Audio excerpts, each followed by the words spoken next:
Welcome to Master of the Game. I am Juce. This is Paula. And today we are examining our deep inner thoughts for RPG a Day, Day 11? Yeah. And the words examine. I think it might be Day 10. Day 11. 11. 11. Examine. So let's get started.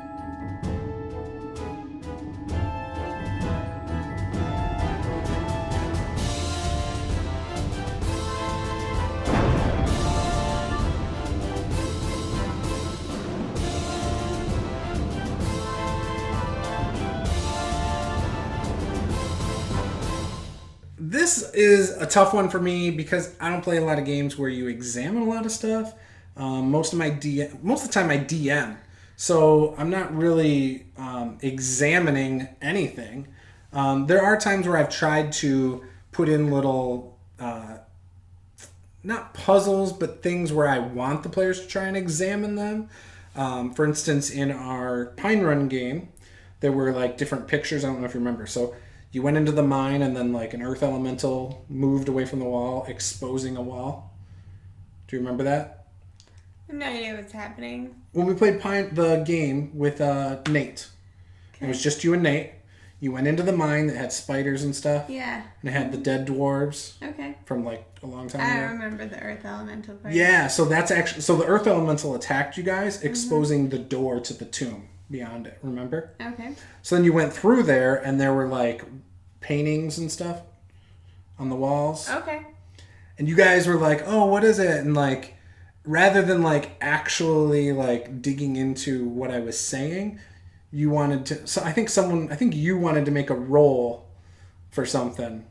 And I said, okay. And so we rolled, and you rolled poor. So I couldn't give you any information anyway, but you weren't digging into what was on the picture in the first place.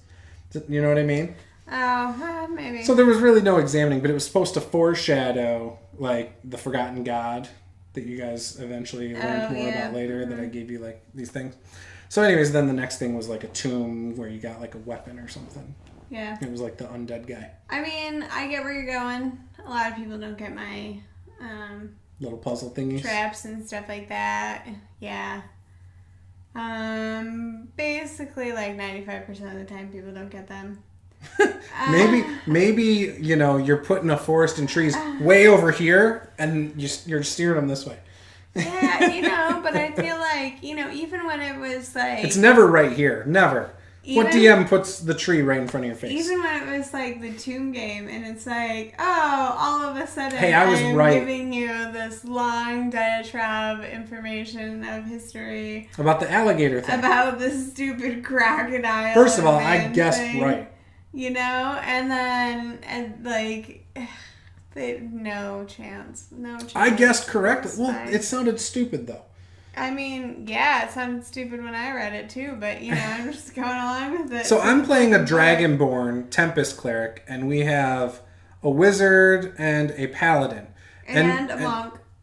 Oh, yeah, and a monk. Yep. And they're all... The monk, he's like 15... 14. Yeah, it's my nephew. Yeah, mm-hmm. So, and he's kind of newer to it and maybe sometimes doesn't have the attention for it all. He did the best out of all of you guys in there. Yeah, but that's because he's a monk and he has awesome abilities. Yeah, but he was trying. Yeah, but nobody tried to figure out the puzzle for not getting hurt, really, except for me, because they gave up on it. They're like, oh, there's no pattern to any of this stuff. It must not be a puzzle. And I was like, I bet you it's something stupid like, because I'm a Dragonborn, I need to be on your shoulders. And then, like, nothing. And then our paladin said, that's the stupidest thing I've ever heard. And then come to find out after the session that somebody, it didn't have to be me, I guess, could have been anybody, needed to be on someone's shoulders. Yeah. And they wouldn't have gotten hurt, and they would have been able to see the actual solution to the puzzle. Yeah, pretty much. But we examined everything. Like, I examined everything, all the pictures, and I was right. Yeah, no, but I'm just saying, in general, like, nobody usually gets my... The DM could have, like, had a... There were pictures a moment on the wall. Where when I said that, the ground shook like I was onto something. On the wall. No. I think I was... DM could have threw us a bone on that one. I think I was secretly hoping that maybe somebody would die. I kind of, in that game. You just want people to die? Because you're such a mean DM. There's like 2 characters that are like terrified of everything, of dying, and they're exceptionally cautious. That I actually just. I'm a cleric that doesn't heal, apparently. I just kind of want their caution to like get the better of them and have their. No, because then they're just going to be mad at me. Untimely death. If that happens, if any one of those 3 characters dies, they're going to be mad at me because I'm the cleric and I did not save them. And I didn't memorize healing spells that day other than Healing Word. Because my guy's more of like a combat guy. He's a Tempest cleric. He doesn't care about healing people. That's not his objective. You know?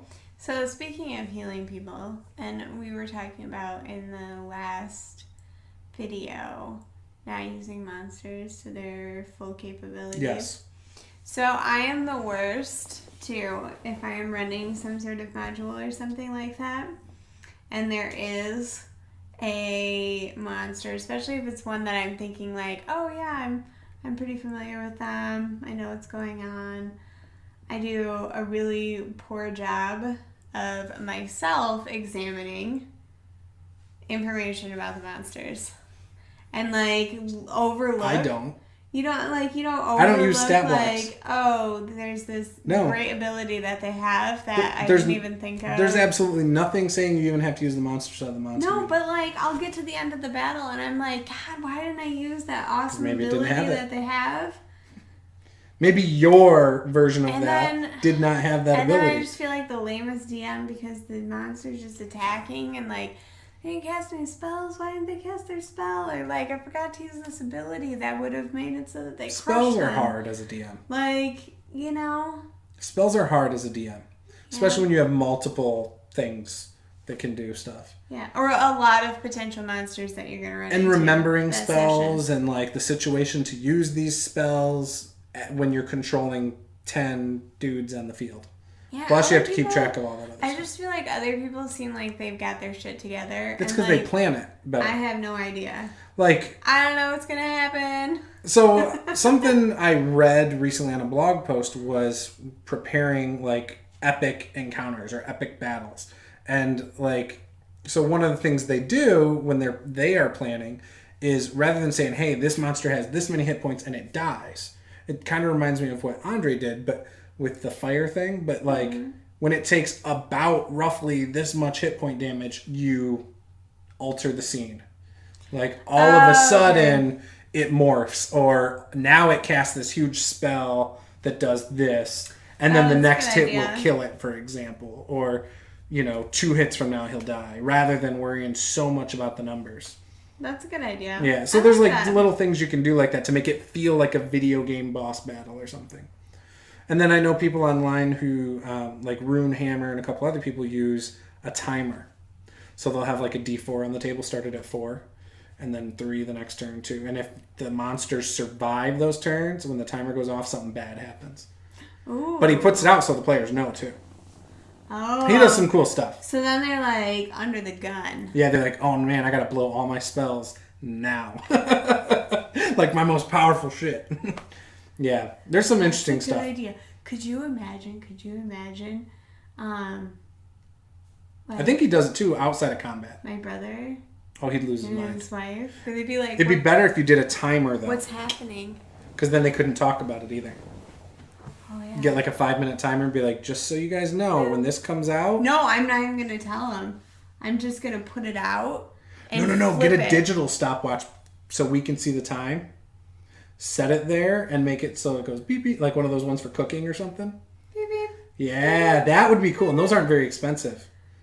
Last 10 seconds, it's like beep, beep, beep, beep. Like a loud siren. And then be like, all of a sudden, the earth starts to tremble. Vines shoot up and entangle you.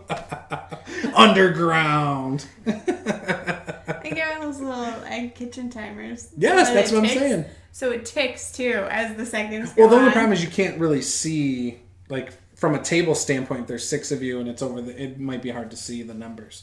So that's why if it's like a digital one, that would be so much better. Oh, well. Do you know what I'm saying? We'll see. And then it doesn't even matter how much time is left on it because all you need to know is when it goes. And then it's like, this shit happens. My narrative that I wrote 3 sentences about. Now it's my turn. See? Isn't that good? That would speed up a couple people too. Yes. Love it. Yeah. And you could just brainstorm. Do other stuff too. Yeah. So I'm glad we did, what was it again? Investigate or something? Examine.